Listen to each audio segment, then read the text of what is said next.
The Turkish army continues to build up on the Syrian border ahead of an operation targeting Kurdish forces of the YPG group. Ankara designates the YPG as terrorists linked to the PKK insurgent group that is fighting Turkey. Until now, Ankara has been constrained because American forces are fighting with the YPG against the Islamic State group. Washington is warning against any operation. But with the United States needing Turkey's support to admit Sweden and Finland into NATO, Ankara sees an opportunity. Turkey believes that diplomatically it is in a strong position at a time when the members of the NATO alliance will need Turkey to give a green light to NATO enlargement, and therefore the possible criticism that this could trigger in the West would also be more limited.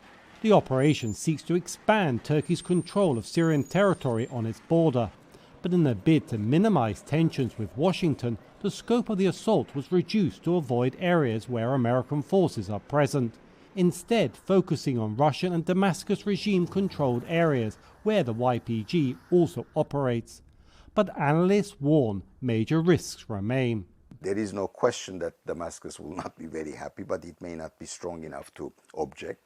But if the Russians do not allow Turkey to use airspace, then it will be very costly and maybe even impossible for this operation to succeed.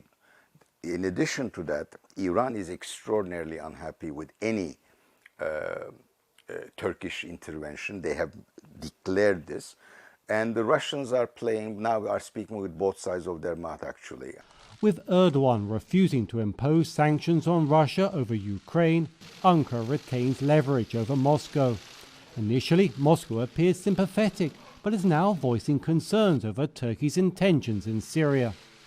During planned talks Wednesday in Ankara, Russian Foreign Minister Sergei Lavrov is expected to drive a hard bargain for a green light to a Turkish-Syrian operation, which analysts say will add to Washington's concerns. Any operation, threatens instability and likely entails trade-offs that the Turks will make with the Russians on a bilateral basis. And so this is a time when Washington would like to isolate Russia. And so even bringing this in as part of a Syria operation is something that Washington wouldn't like to see. With President Erdogan languishing in the polls as he faces re-election next year, any Syrian operation, analysts say, will likely play well with his voters. Dorian Jones, VOA News, Istanbul.